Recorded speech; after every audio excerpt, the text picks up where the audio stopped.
Assalamualaikum warahmatullahi wabarakatuh. Jumpa lagi dengan Jos Grab Nurseri. Pada video kali ini yang saya akan bahas adalah kenapa cabang sekunder anggur harus dibatasi ini atau dipotong pada tahap proses pembentukan. Jadi untuk kawan-kawan yang baru memulai menanam anggur, kalau untuk rekan-rekan senior tentunya sudah mengerti tentang cara-cara seperti ini karena ini tahap awal ya.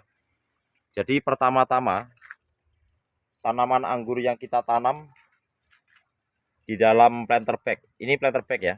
Ini varian Jubile, kita tanam di dalam planter bag 40 liter. Kecil nih planter bagnya. Dengan komposisi media tanam hanya tanah gembur, sekam mentah dan kompos dari rumput.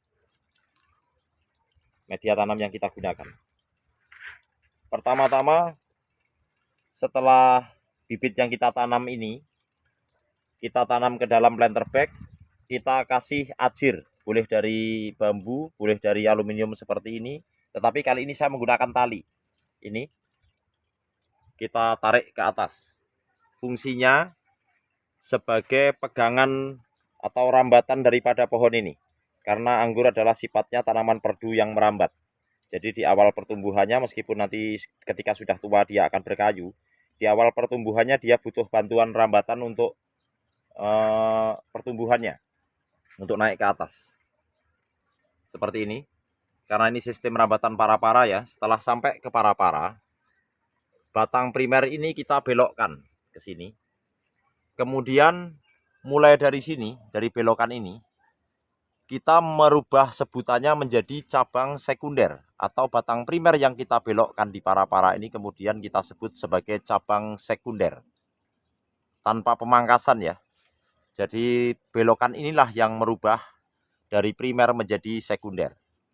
Cabang sekunder adalah cabang yang digunakan untuk menumbuhkan cabang tersier. Nah ini. Kali ini cabang tersier yang kita buat dari tunas air. Secara keseluruhan, karena metode pembuatan cabang tersier dari tunas air memang terbukti memakan waktu yang cukup singkat, atau proses pembentukan cabang tersiernya menjadi lebih cepat untuk rata-rata varian anggur table grape. Meskipun ada beberapa varian yang cabang tersiernya atau tunas airnya tidak tumbuh vigor, sehingga kita harus menggunakan bat.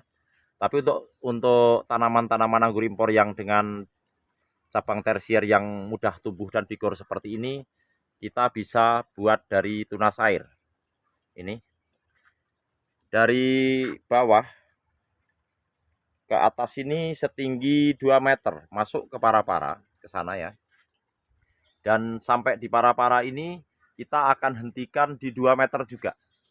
Jadi 2 meter di para-para dan 2 meter batang primernya. Jadi sekunder 2 meter, primer 2 meter. Seperti ini. Oke. Setelah sampai di 2 meter, ini harus kita potong. Nih, seperti ini. Ini ya, kita potong. Seperti ini. Ini cabang sekunder ke sana ya. Nah, dari pertanyaan rekan kita, kenapa cabang sekunder harus dibatasi, dipotong atau dihentikan seperti ini? Fungsinya adalah untuk menghentikan dominasi apikel, karena ini yang kita potong adalah tunas pucuk, dan segera berpindah ke tunas-tunas air untuk aliran nutrisinya. Tunas air atau tunas lateral atau tunas aksilar. Ya, tapi lebih familiar kita sebut sebagai tunas air. Seperti ini. Sebenarnya fungsinya tunas air ini bagi tanaman anggur adalah untuk menambah daun di kala pertumbuhan, sehingga proses fotosintesis dan penyerapan nutrisi menjadi lebih baik, karena pemasakan nutrisi dengan jumlah daun yang banyak maka menghasilkan nutrisi yang lebih banyak juga dari hasil fotosintesis yang dihasilkan. Jadi cabang tersier bisa kita buat dari tunas bat dan dari tunas air, Apakah dari tunas air juga bisa berbuah? Bisa. Sama saja, karena kita juga nanti akan menggunakan tunas bat di cabang tersier yang kita buat dari tunas air ini di saat pembuahannya. Nah, misalkan seperti ini. Ini tunas air yang sudah agak besar ukurannya, yang kita jadikan tersier. Nah, seperti ini. Nanti pembuahannya kita akan memecahkan tunas bat di antara cabang tersier ini. Oke, seperti itu. Jadi inilah cara pembentukan tajuk tersier pada tanaman anggur di sistem para-para dengan metode tulang ikan ke kiri dan ke kanan. Jadi untuk tersier yang terujung ke kiri, ini ke kanan, ini ke kiri, ini ke kanan, seperti itu terus, kiri kanan kiri kanan kiri kanan, seperti itu. Dengan dihentikannya cabang sekunder di ujung ini, dengan dipotongnya cabang sekunder ini, maka aliran nutrisi akan berpindah ke cabang-cabang tunas air atau cabang-cabang tersier yang kita buat dari tunas air di tahap pembentukan ini. Jadi begitu ujungnya dipotong, dia akan berpindah ke seluruh tunas air ini yang pucuknya masih aktif. Sehingga dengan cara seperti ini, pembentukan cabang tersier akan memakan waktu lebih singkat atau prosesnya tidak terlalu lama. Di tahap ini, kita masih mengaplikasikan pupuk vegetatif. Pupuk yang kita gunakan hanya POC, boleh menggunakan PSB, dan NPK Ponska Plus. Ini saya berikan 2 minggu sekali, 1 sendok makan ke media tanam itu, kita tabur lalu kita siram dengan air. 2 minggu sekali. NPK Ponska Plus yang saya gunakan, kawan-kawan boleh menggunakan NPK merek apa saja. Intinya kita mencukupi kebutuhan nutrisi atau unsur hara di fase pertumbuhan ini agar nanti tanaman ini cepat tumbuh besar, tumbuh kembang dengan baik, serta tahan terhadap serangan penyakit karena kita memberikan pupuk dengan kandungan N, P, dan K seimbang. Ini ya. Jadi dengan seperti ini kawan-kawan akan mendapatkan cabang tersier dalam jumlah yang cukup banyak. Ini kita hitung dari sini saja.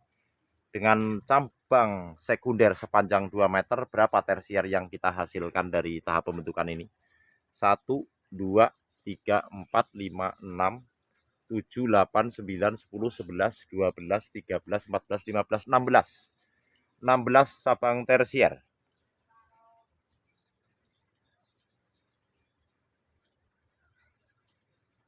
Jadi kita akan mendapatkan cabang tersier sebanyak 20 kalau dengan yang di ujung ini. Jadi ke kiri 10 dan ke kanan 10. Dari 20 cabang tersier yang kita bentuk ini, apakah nanti semua akan kita jadikan? Untuk yang terlalu tertinggal nantinya dalam tahap pembentukan ini, nanti kita potong 1 atau 2 mata tunas untuk pembuahan berikutnya, dan kita akan menjadikan cabang tersier yang pertumbuhannya vigor dan seragam dengan ukuran cabang tersier yang lain. Yang terlalu kecil kita sisakan 1 atau 2 mata tunas di tahap pemangkasan nanti pada saat akan dibuahkan. Jadi untuk cabang tersier yang terlalu besar ini nanti kita akan hentikan di sini, kurang lebih 1 meter 20 cm dari sekunder, rata ya, ke kiri dan ke kanan.